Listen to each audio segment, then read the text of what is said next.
देखो राधा नाम तो वृंदावन में व्याप्त है और हमारे रस ग्रंथों में व्याप्त है। अगर गुरु के वचनों में विश्वास हो तो बिना नाम के भी कल्याण हो जाता है, ऐसे साधारण बोल देने पर। एक सीधा साधा गांव का भगत कभी कथा नहीं सुनता था, गाय चराता था गांव की। तो एक दिन और गोपाल जो गाय चराने वाले थे उन्होंने कहा, यार कभी तो कथा सुन लो, रात दिन पशुओं के पीछे घूमते हो, पशु बुद्धि, कभी तो कथा सुन लो।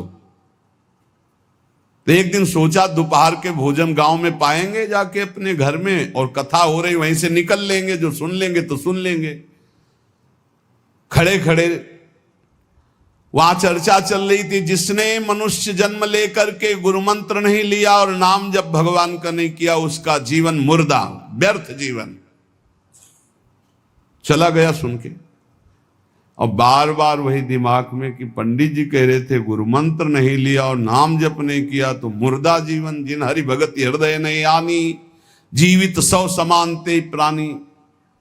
दूसरे दिन फिर गया, कहा पंडित जी आपने कल कथा में कहा था गुरु मंत्र ले लेना चाहिए, नहीं तो जीवन मुर्दा हो जाता है, बेकार जीवन रहता है। तो देव गुरु मंत्र आप, और तो हम किसी को जानते नहीं। तो देखा फटा पुराना कपड़ा, डंडा लिए एक चरवाहा। उनका ऐसे थोड़ी कि तुरंत ही गुरु मंत्र दे दिया जाता है, आखिरी दिन कथा के मिलना फिर दे देंगे, टाल दिया। अब वो आखिरी दिन कथा के तो दिन चढ़ावा चढ़ रहा था, तो पंडित जी ने कहा जब चलें तब ले लेना गुरु मंत्र, टाल दिया।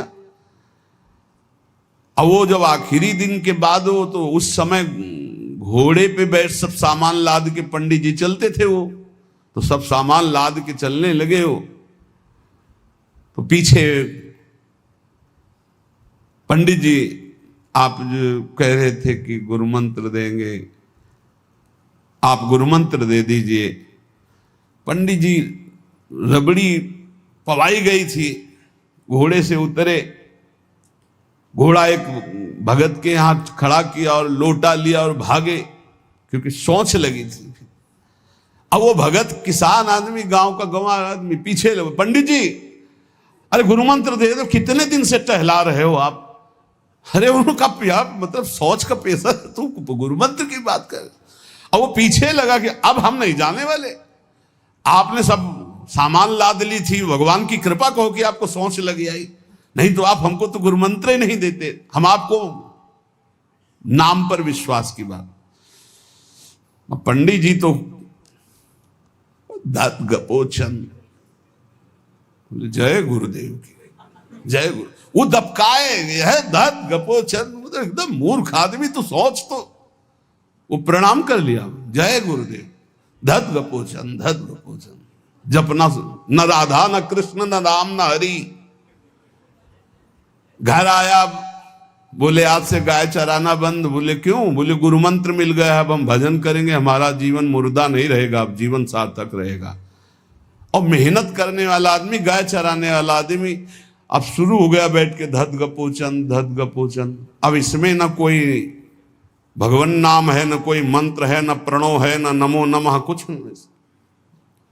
गांव के लोग, घर के लोग बोले कि यार 50 गाय चराता था, पता नहीं कौन सा हम लोगों का पाप उदय हुआ कि कह दिया कि कथा सुन लेना। अब वो गाय चराना भी छोड़ दिया, अब गपोचन शुरू हो गया। अब उसकी ऐसी लगन लगी, सहज सरल भोले जो होते हैं ना, हरिवंश महाप्रभु कह रहे हैं, मुनि मन ध्यान धरत नहीं पावत, करत विनोद संग बालक भट, दास अनन्य भजन रस कारण, जैसे हित हरिवंश प्रगट लीलानट। लालजू महाराज बड़े बड़े मुनियों के ध्यान में नहीं आने वाले, बड़े विनोदी। रुक्मिणी जी से कहा तैयार हो, भगत के दर्शन करने चलना है। रुक्मिणी जी ने कहा बहुत दिनों बाद आज आपको किसी भक्त की याद आई, प्रभु जरूर कोई महाभागवत होगा, हम चलते हैं। बोले बहुत विचित्र महाभागवत। चले, साधारण वेश में चलना है। जब गांव में गए, उस भगवान तो सर्वज्ञ ही है, उसके घर के दरवाजे में बैठ गए और रुक्मिणी जी से कहा कि पहले तुम मिल के आओ भगत के, फिर हम मिलेंगे।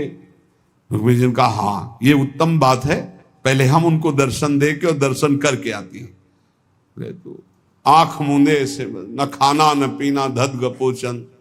रुक्मिणी जी ने कहा ये कौन सा नाम भगवान का, न विष्णु शास्त्र नाम में है, न गोपाल शास्त्र नाम में है, और कहीं हमने पढ़ा नहीं, ये कौन सा भजन कर रहा है।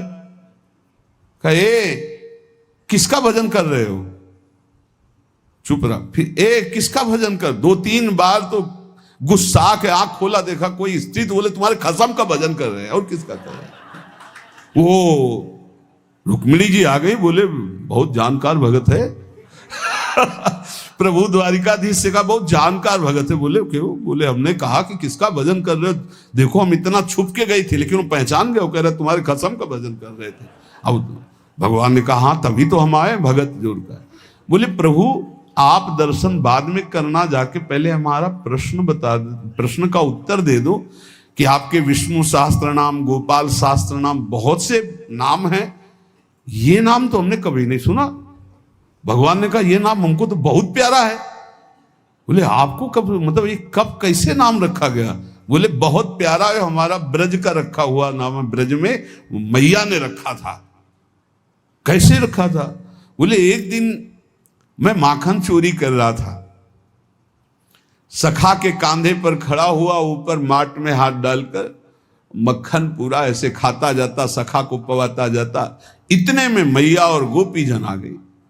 एक कन्हैया ये क्या कर रहा है। अब हमने देखा कि फंस गए।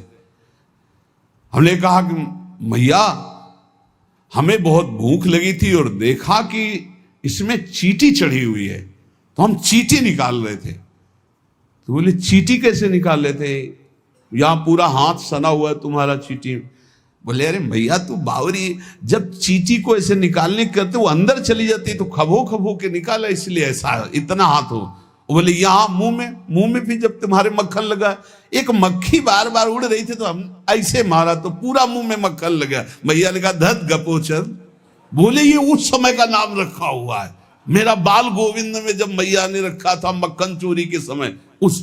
अब आप विचार करके देखो, भगवान का साक्षात्कार गुरु वचनों पर विश्वास होने पर साधारण शब्द बोला तो भगवान तो सर्वलोक महेश्वर सर्वज्ञ, उनके सब अक्षर, जैसे हर अक्षर में आ विराजमान है, का खा गा घा आ, ऐसे ही सब अक्षरों में ब्रह्म विराजमान है। फिर राधा नाम तो स्वयं हरि जपते हैं, और राधा नाम तो परम प्रेममय है और बड़ा गुही है। विश्वास करके जब वो धदगपोचंद जपा तो रुक्मिणी द्वारिकाधीश भगवान दर्शन देने आ गए, और तुम विश्वास करके राधा राधा जपोगे तुम्हें नहीं प्राप्त हो जाएगा। अरे यही राधा स्वयं भगवान हरि जपते हैं। इसलिए संदेह शब्द नहीं होना चाहिए उपासना में। जो गुरु ने उपासना दी उसमें संदेह नहीं होना चाहिए। और 5वां, इस 8वें सूत्र में 5वां, असूया, दूसरों के गुणों में दोष देखना, चुगली करना और ईर्ष्या, इनसे बहुत दूर रहना चाहिए उपासक को। ईर्ष्या बहुत बुरी है। कंचन तजना सहज है, सहज तिया का नेह, मान बड़ाई ईर्ष्या दुर्लभ तजनाए। ईर्ष्या बहुत बुरी है, मतलब ये जलाती रहती है हृदय में, ये बहुत बड़ी आग है। एक जिससे ईर्ष्या उसको प्रणाम करो उससे नष्ट हो जाएगी। इसके नष्ट करने का उपाय एक ही है, जिससे ईर्ष्या उसको बार बार प्रणाम करो, बार बार। और वो तुम्हें कितना भी कड़ुआ बोले तुम बुरा मत मानना, तो तुम्हारी ईर्ष्या नष्ट हो जाएगी। नहीं, ईर्ष्या बेमतलब जलाती रहती है। और किसी के गुणों में दोष न देखे, किसी की चुगली न करे। सुनो, ऐसे से कुछ लोगों का स्वभाव होता है, उनका भोजन ही नहीं पचेगा जब तक 2-4 की बुराई नहीं कर लेंगे। सुना तुमने ऐसे से ऐसा नहीं, हमने तो नहीं। अरे मतलब ऐसे गूढ़ विषय की चर्चा मानो ब्रह्म साक्षात्कार करा देंगे। ऐसे लोगों से बचना चाहिए जो दूसरों की निंदा चुगली करते हैं। निंदा चुगली करने वालों को ऐसा लगता है जैसे चक्रवर्ती सम्राट पद में बैठाल दिए जाएंगे, जब 2-4 उनको मिल जाए सुनने वाले। फिर जैसे कोई भगवत प्रेमी महात्मा खूब सरस भगवान की चर्चा करे, ऐसे ये द्वेषी जन होते हैं। ये निंदा बहुत संभाल संभाल करके, कहीं भी चूक ना होने पावे, पूरी निंदा। तो ऐसे लोगों से बचे। चुगली करना, दूसरे के गुणों में दोष देखना और ईर्ष्या करना। 9, प्रत्येक परिस्थिति में अपने आराध्य देव के द्वारा दिया गया मंगल विधान है ऐसा मानना। एक बार हमने सुना था, उस समय किडनी का रोग प्रकाशित नहीं हुआ था, कि असाध्य रोग भगवान की विशेष कृपा से प्राप्त होता है। तो साधन पर उस समय जोर था, तो डर लगा कि असाध्य रोग कृपा कैसे हो सकती है, ना साधन में बैठ सकते हैं, पीड़ा रहती होगी तो भजन भी नहीं हो सकता, तो ये कृपा कैसे हो सकती है असाध्य रोग। लेकिन सच्ची आपसे कहते हैं, साधना हो रही थी भगवत मार्ग में जैसा कुछ, लेकिन शरणागति में कमी थी, क्योंकि साधन पक्ष में विश्वास बहुत जोर का था। शास्त्र प्रमाणित साधन के बल से भगवत प्राप्ति पर विश्वास हमें था। कृपा शब्द का हमारा कोई परिचय नहीं था, कृपा शब्द से हमारा कोई परिचय नहीं था। पक्का समझ लीजिए, क्या कृपा शब्द, ये तो शब्द ही नहीं था, बस साधन शब्द से परिचय था। अपनी इंद्रियों को बस में करो, मन का निग्रह करो और भगवान का निरंतर भजन करके परम पद प्राप्त करो। हर समय अपने साधन में लगे रहो। जब किडनी फेल हुई, साधन शब्द हटा, अब हाहाकार मच गया अहंकार में। अब क्या, फिर जो अहंकार शरणागत हुआ, फिर बात बन गई जो करोड़ों जन्मों की साधना से नहीं बनती, वो इस असाध्य रोग ने काम बना दिया। कह रहे हैं कि प्रत्येक परिस्थिति में पूर्ण कृपा, पूर्ण मंगल विधान देखना, ये 9वां सूत्र है। जैसी भी परिस्थिति आवे, चाहे जितना विकराल रूप लेकर के आ जाए परिस्थिति, कृपा ही कृपा, कृपा ही कृपा, सच्ची मानना, परिणाम में देखना बड़ा मंगल और बड़ी कृपा होगी। 10वां, प्रेम प्राप्ति के मार्ग के पथिक का जीवन बड़ा विनयमय, बड़ा विनम्र, बड़ा संयमी, सदाचारपूर्ण, त्यागमय और शांत सुख स्वरूप, प्रेमी महात्मा का ये स्वरूप। बड़ा विनम्र जीवन, बड़ा विनयमय जीवन, बड़ा संयमित जीवन, सदाचारपूर्ण और त्याग रूप। त्याग की चेष्टा नहीं, वो त्याग रूप ही है। प्रभु के सिवा उसे कुछ अच्छा नहीं लगता। कुटुंब देहते जाए छूट सब ही विधि ना तो। और अद्भुत शांति, अद्भुत शांति, कोई भी द्वंद्व आ जाए उसे अशांत नहीं कर सकता। 11वां, श्री राधा माधव के नित्य नूतन परमानंद प्रदान करने वाले पदों का गायन, उनकी सेवा, उनके प्रेमी जनों के दर्शन संभाषण, तब ऐसे प्रेमानंद की तरंगे हृदय में उछलती रहती है जिससे लीला रस में उसका प्रवेश हो जाता है। तब उसका लीला रस में प्रवेश हो जाता है। जीवन भर हमारा एक ही कार्य है साधना का, मय्येव मन आधत्स्व मयि बुद्धि निवेश है। प्रियालाल में मन लगाना है, प्रियालाल में बुद्धि लगानी। बुद्धि का काम है निश्चय करना, मन का काम है संकल्प विकल्प करना। अब निश्चय तो हमारा दृढ़ हो गया कि प्रियालाल ही हमारे हैं, निश्चय हो गया कि सुख है प्रियालाल में, बस ये झूठे संसार में नहीं। अब संकल्प विकल्प करने वाले मन को रूप के प्रियालाल के नाम में, रूप में, लीला में, धाम में लगाना है। श्री भगवत ऋषि जी महाराज कह रहे हैं,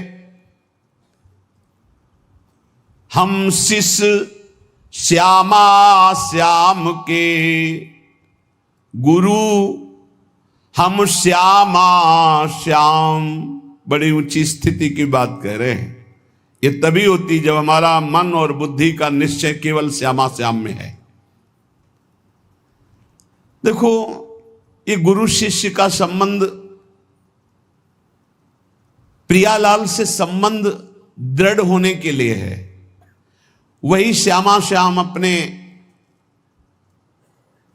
स्वरूप का प्रकाश करने के लिए, प्रेम का प्रकाश करने के लिए, मार्ग का ज्ञान कराने के लिए गुरु रूप में विराजमान होते हैं, और कोई दूसरा नहीं। गुरु गोविंद न भेद कराए। लेकिन यह बाहरी व्यवहार का क्षेत्र नहीं गुरु शिष्य का, ये शुद्ध परमार्थ का संबंध है। इसमें लौकिकता की गंध भी नहीं है। इसीलिए कह रहे हैं हम शिष्य श्यामा श्याम के, गुरु हम श्यामा श्याम। ओत प्रोत अर्पण कियो निज मन तन धन धाम। निज मन तन धन धाम निरंतर अंतर नाही। निस दिन दुख सुख संग असुचि सुचि घर बन माही। नस्वर नेह निमित्त देह नाते सो उपशम। भगवत हमरे प्राण सदा भगवत के हैं हम। भगवत ऋषि जी कह रहे हम किसी और के न शिष्य हैं और न किसी के गुरु हैं। हम देहाभिमानी गुरु चेला नहीं हैं। चेला काहू के नहीं, गुरु काहू के नाहि। सखी लड़ैती लाल की रहत महल के माही। रहे महल के माए टहल सब करे निरंतर। दंपति अत्य कुलाए पलक कहूं पर जो अंतर। भगवत भगवत कहां करे नहीं, हम बिनु केला ताते हम परिहरे देह मानी गुरु चेला। ये देह मानी संबंध नहीं है। आध्यात्मिक संबंध का आधार है गुरु भाव। ये देह भाव वाला संबंध नहीं कि जैसे भाई बहन और रिश्ते नाते ऐसे गुरु भी बना लिए। ये सिर्फ अध्यात्म का संबंध है। प्रायः देह भाव में ही स्थित होकर के देह भाव को ही गुरु मान लिया जाता है। नहीं, ये देह भाव का नाश करने के लिए संबंध है गुरु शिष्य का। देह भाव को पुष्ट करने के लिए नहीं, नष्ट करने के लिए है। अपने देह की उपेक्षा करके गुरु को सच्चिदानंद के स्वरूप में स्वीकार करना परमार्थ का स्वरूप है। गुरुर् ब्रह्मा गुरुर् विष्णु गुरुर्देव महेश्वरा गुरु साक्षात परब्रह्म तस्मै श्री गुरुवे नमः। तो गुरु का देह मंदिर है, उसके अंदर बैठा हुआ जो परमात्म तत्व वही गुरुदेव है। वही परमात्म तत्व कौन है? श्यामा श्याम। लौकिक मान्यता में मारे घूम रहे हैं। भगवत ऋषि जी कहते हैं हम चेला काहू के नहीं और गुरु काहू के ना ही। देहाभिमानी ना हम गुरु हैं और ना देहाभिमानी हम चेला स्वीकार करते हैं। हम सखी लड़ैती लाल के रहत महल के माही। रह महल के माए टहल सब करे निरंतर। रात दिन अपनी प्यारी जू की सेवा में रहते। अगर पलक भर की ओट हो जाए तो कहां है भगवत रसिक, कहां है भगवत रसिक। भगवत भगवत अकुलाकर पुकारने लगते हैं। भगवत भगवत कहां करें नहीं, हम बिनु केला। हमारे बिना वो केल ही नहीं करते। ताते हम परिहरे देह मानी गुरु चेला। आज जो है संसार में यही फैल रहा है। जैसे और संबंध ऐसे गुरु संबंध बना लिए। गुरु संबंध केवल अध्यात्म के लिए, भगवत प्राप्ति के लिए, ऐसा नहीं। अंधे का हाथ पकड़कर चलने वाला अंधा दोनों कुएं में गिरते, दोनों मार्ग भटक जाते हैं। हमारा गुरु संबंध केवल अध्यात्म के लिए, अध्यात्म भगवत प्राप्ति श्यामा श्याम के लिए। और वहीं देह भाव का विस्मरण करने का सौभाग्य मिलता है गुरु चरणों में। जब उनकी आज्ञा में हम रहते हैं तो हमारा अहम नष्ट हो जाता है। पर किनकी आज्ञा में? जो देह मानी नहीं, जो स्वरूप बोध प्राप्त है, जो शब्द ब्रह्म पार ब्रह्म के अनुभूत महापुरुष हैं, जो प्रियालाल के अनुरागी जन हैं, वो प्रियालाल और उनमें किंचन मात्र भेद नहीं है। इसीलिए हम शिष्य श्यामा श्याम के और गुरु हम श्यामा श्याम। कितनी ऊंची स्थिति। भगवत रसिक जी कह रहे हैं हम शिष्य हैं श्यामा कुंज बिहारी के और हम गुरु भी हैं श्यामा श्याम के। ये श्यामा श्याम के गुरु हैं। इसको अगर हम व्यवहार धरा में देखते हैं तो जब चिद चिद लक्षणम सर्वम राधा कृष्णमयम जगत, तो अगर कोई सामने शिष्य भाव से बैठा है तो प्रभु ही तो है और कोई दूसरा थोड़ी है। यहां प्रभु है तो सामने भी प्रभु है। व्यवहार देश और नवनिवृत्त निकुंज देश में सखी जो आज्ञा करती है वही प्रिया प्रीतम। कैसी आज्ञा? सखियन के उर ऐसी आई, उनके हृदय में आई कि चलो ब्याह विनोद रचे सुख, तो ब्याह के लिए तैयार हो गई हो। चलो हिंडोला पड़ा हुआ है, सरकार पधारो, झूलो झूल ले।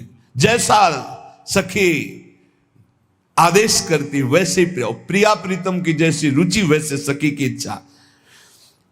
सखी स्वरूप से जैसी आज्ञा करते श्यामा कुंज बिहारी वैसे ही करते जैसा निर्देश देती सहचरी। इसीलिए कह रहे हैं गुरु हम श्यामा श्याम के, हम शिष्य हैं श्यामा श्याम के, हम गुरु भी हैं श्यामा श्याम के। बड़ी ऊंची स्थिति। उरोत प्रोत अर्पण कियो निज मन तन धन धाम। ऐसी स्थिति कैसे आई? अपना तन मन धन सब कुछ अर्पण कर दिया श्यामा श्याम के। तब समझ में आया कि गुरुदेव श्यामा श्याम, श्यामा श्याम गुरुदेव, दूसरा नहीं है। गुरुदेव ही श्यामा श्याम है, श्यामा श्याम ही गुरुदेव हैं। और श्यामा श्याम की जब इस प्रकार समर्पण वृत्ति आई तो भावे मोहि जोई सोई सोई करें प्यारे। ये है हम गुरु श्यामा श्याम के। पहली पंक्ति में हम शिष्य श्यामा श्याम के, जोई जोई प्यारो करे सोई मोहि भावे। और दूसरी पंक्ति भावे मोहि जोई सोई सोई करें प्यारे। भावे मोहि जोई सोई सोई करें प्यारे, ये है गुरु हम श्यामा श्याम के। जैसा हमें भाता वैसे हमारे प्यारे युगल सरकार करते हैं। अपने तन मन धन धाम सबका विस्मरण करके एकमात्र श्यामा कुंज विहारी में तन्मय हो जाना, यही गुरु शिष्य के संबंध का स्वरूप है। कोई भेद नहीं रहा, अभेद हो गए। यहां श्यामा श्याम, सामने श्यामा श्याम, आंख मूंदो तो श्यामा श्याम, आंख खोलो तो श्यामा श्याम। ऐसा प्रेम स्वरूप जब जागृत होता है तो कह रहे निस्दिन दुख सुख संग असुच सुच घर बन माही। अब शरीर दुख में है या सुख में, शरीर अपवित्र है या पवित्र है, शरीर घर में है या वन में, कोई फर्क नहीं पड़ता। अपवित्र है या पवित्र, कोई फर्क नहीं पड़ता। ये सब प्रारंभिक बातें हैं। पवित्रता अपवित्रता, शरीर शौच में बैठा हुआ, मन लीला में डूबा हुआ है, सामने प्रिया प्रीतम विराजमान है। अब वहां पवित्रता पवित्रता का क्या, कैसे जालोगे इन बातों को? कह रहे निस्दिन दुख सुख संग असुच सुच घर बन माही। अब नश्वर नेह निमित्त देह नाते सो उपसम। ये नश्वर आसक्ति का कारण जो शरीर धर्म है, शरीर संबंध है, शरीर भोग है, इनका जो पूर्ण रूप से त्याग कर देता है वही इस स्थिति को प्राप्त होता है। अब हमारे श्यामा कुंज बिहारी प्राण धन सर्वस्व है, सर्वस्व है। वही हमारे शिष्य हैं, वही हमारे गुरु हैं, वही हमारे जीवन है, वही हमारे प्राण हैं। यहां कह रहे कि केवल बुद्धि रात दिन श्यामा श्याम का है विचार करे। पहला जीवन का चरम लक्ष्य भगवत प्रेम, भगवत प्राप्ति। दूसरा, हमारी बुद्धि केवल विचार करे तो श्यामा श्याम के ही विषय में। किसी व्यक्ति वस्तु स्थान का अगर हमारा चिंतन हो रहा, संबंध हो रहा, तो श्यामा श्याम के संबंध से हो। जैसे गोस्वामी तुलसीदास जी कहते, नाते नेह राम के मनियत सुहृद सुसेव्य जहां लो। अगर ऐसा नहीं तो फिर हर वस्तु व्यक्ति स्थान में एक आसक्ति है, वो बांध लेगी, आप श्यामा श्याम तक नहीं पहुंच पाएंगे। इसलिए बुद्धि का जरूरी है प्रिया प्रीतम में स्थित होना। अगर बुद्धि ये निश्चय कर ले कि परम सुख स्वरूप श्यामा श्याम ही हमारे हैं, हम श्यामा श्याम के हैं, सुख है तो श्यामा श्याम के नाम में, रूप में, लीला में, धाम में। अभी आपने सुना आनंद का तारतम्य। तीसरा, इसलिए अपने जीवन को महाप्रेम में बनाने के लिए जो आप सत्संग में श्रवण करते हैं, ये बड़े सौभाग्य से श्रवण कथन का हमें प्रभु ने अवसर दिया है। हम इसे व्यर्थ न जाने दें, बार बार मनन करो। देखो भगवान की इतनी कृपा हो गई, ये यंत्र मोबाइल आदि जो है अगर इनका सही प्रयोग करे तो ये बहुत सहायक है। एक बार सत्संग हो गया जो पकड़ पाए नहीं, हम 10 बार सुनेंगे तब तो हम पकड़ लेंगे ना। तो 10 बार कैसे सुनते? अगर ये मोबाइल ना होते, ये यंत्र ना होते तो हम कैसे सुनते? बड़ी कृपा भगवान ने की। जैसे जैसे कलयुग हमारी स्मृति का अपहरण कर रहा है, तो भगवान के द्वारा प्रेरित होकर विज्ञान भी वैसी सहायता कर रहा है कि एक बार का सत्संग हमें पकड़ में नहीं आया तो हम 10 बार मोबाइल से सुन सकते हैं। बस हर चीज में गुण दोष है, तो मोबाइल के दोष को स्वीकार न करें।